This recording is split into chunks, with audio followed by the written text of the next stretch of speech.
ही गोष्ट माझ्या कॉलेजच्या दिवसांची आहे, जेव्हा मी कॉलेजच्या परीक्षेच्या अभ्यासामुळे कंटाळली होती. मग मी मोबाईलवर अशा प्रकारच्या व्हिडिओ पाहण्याचा विचार केला आणि पाहू लागले. एका दिवशी माझ्या जिजूने मला असे व्हिडिओ पाहताना पाहिले. त्या दिवसापासून जिजूने माझ्याशी दुकानाचं उद्घाटन करण्याचा हट्ट धरला.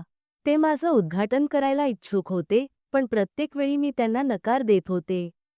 माझ्या कॉलेजच्या परीक्षा जवळ येत होत्या. त्यासाठी मी अभ्यास करत होते.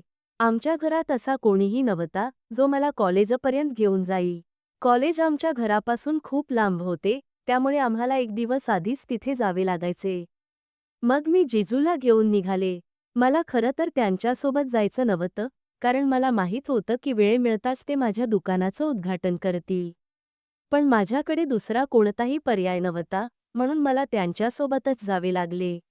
मी वारंवार उद्घाटन न करण्याची विनंती करत होते, पण जिजू ऐकायलाच तयार नव्हते.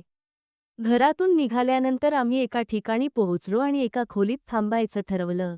मी जिजूला 2 खोल्या बुक करण्यास सांगत होते, पण शोधूनही सगळे हॉटेलचे खोल्या बुक झाल्याचं समजलं. शेवटी आम्ही एकच खोली घेतली.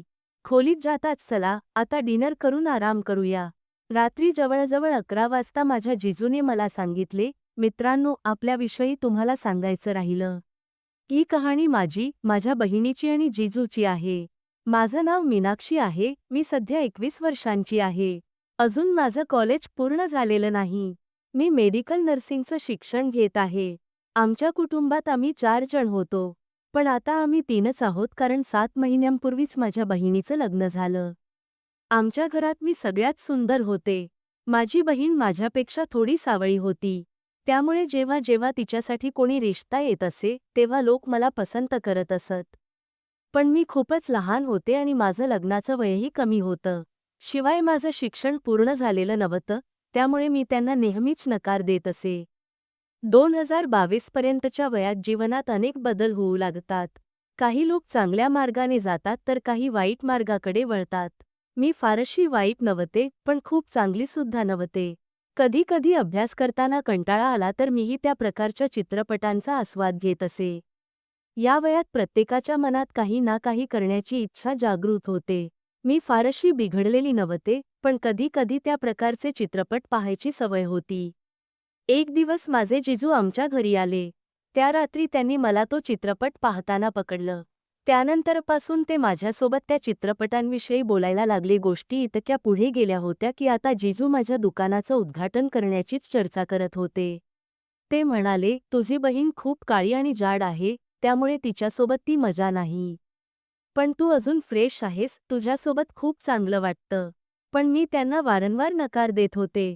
मला माझ्या बहिणीच्या नवऱ्याच्या हातून माझ्या दुकानाचं उद्घाटन करून घ्यायचं नव्हतं.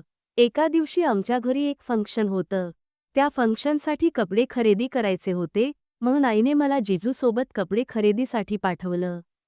खरं तर मला त्यांच्यासोबत जायचं नव्हतं, पण दुसरं कोणीही जाण्यासाठी उपलब्ध नव्हतं. म्हणून मी त्यांच्यासोबतच गेले. बऱ्याच कपड्यांच्या निवडीनंतर मला काही कपडे आवडले आणि मी त्यांना ट्राय करण्यासाठी चेंजिंग रूममध्ये गेले. मी कपडे ट्राय करत असतानाच जिजू चेंजिंग रूममध्ये आले आणि म्हणाले, किती कपडे बघत आहेस? त्यावेळी माझ्या अंगावर फक्त अर्धेच कपडे होते. मी त्यांना रूमच्या बाहेर हकलून दिलं आणि ते बाहेर काढताना माझी खूपच भीती वाटत होती. त्यानंतर मी अजून काही कपडे पाहिले आणि ट्राय केले, पण मला फारसे कपडे आवडले नाहीत. मग आम्ही पटकन खरेदी आटपून घरी आलो. जिजू सतत माझ्याकडून एकच गोष्ट मान्य करून घ्यायचा प्रयत्न करत होते, त्यांच्या हातून माझ्या दुकानाचं उद्घाटन करवून घेणं.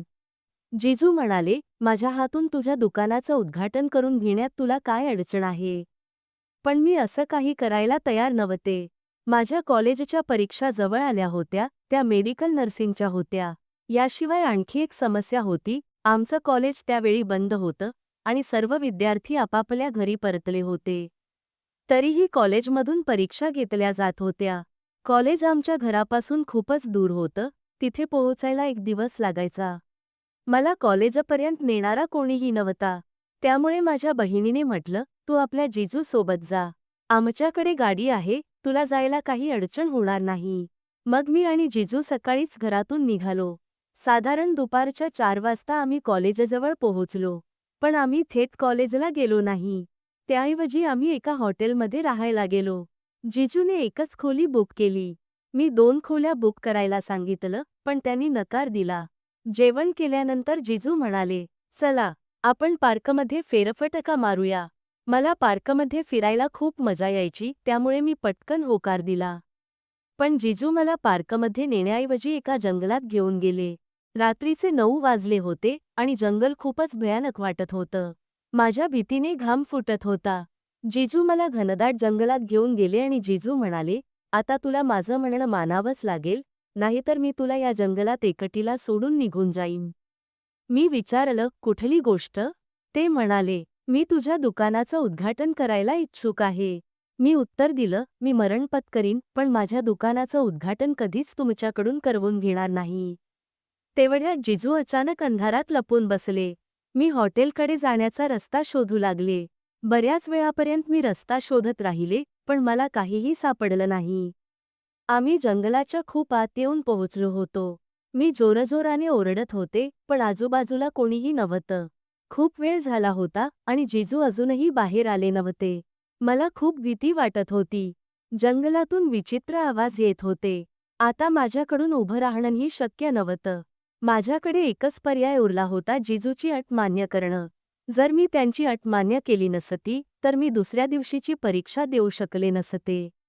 मी जिजूंना म्हटलं, "ठीक आहे, मी तुमच्याकडून दुकानाचं उद्घाटन करून घेईन, पण कृपया आता तरी बाहेर या. मला खूपच भीती वाटते आहे." माझं ऐकताच जिजू बाहेर आले आणि मग आम्ही हॉटेलकडे परत गेलो. हॉटेलच्या खोलीत गेल्यावर जिजू पुन्हा माझ्यासोबत दुकानाच्या उद्घाटनाच्या गोष्टी करू लागले. ते म्हणाले, "दुकानाचं उद्घाटन." ते जवळजवळ माझ्या दुकानाचं सगळं सामान उतरवायला लागले होते.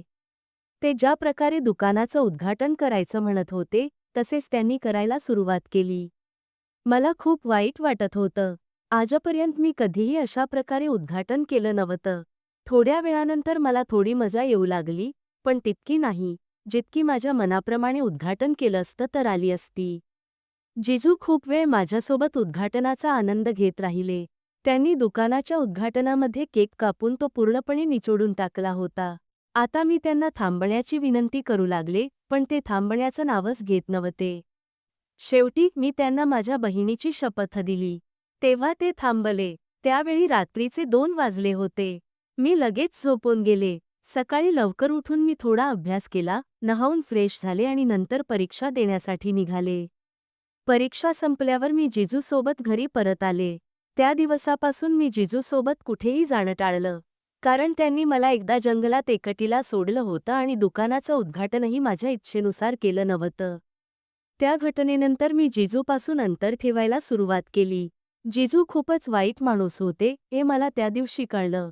तर मित्रांनो, ही होती आजची गोष्ट. तुमचं यावर काय मत आहे, आम्हाला नक्की कळवा. जर तुम्हाला ही कथा आवडली असेल, तर आमचं चॅनल सबस्क्राईब करायला विसरू नका. उद्या अशाच एका नवीन गोष्टीसह भेटूया. जर कथा खरोखरच आवडली असेल, तर आपल्या मित्रांसोबत शेअर नक्की करा.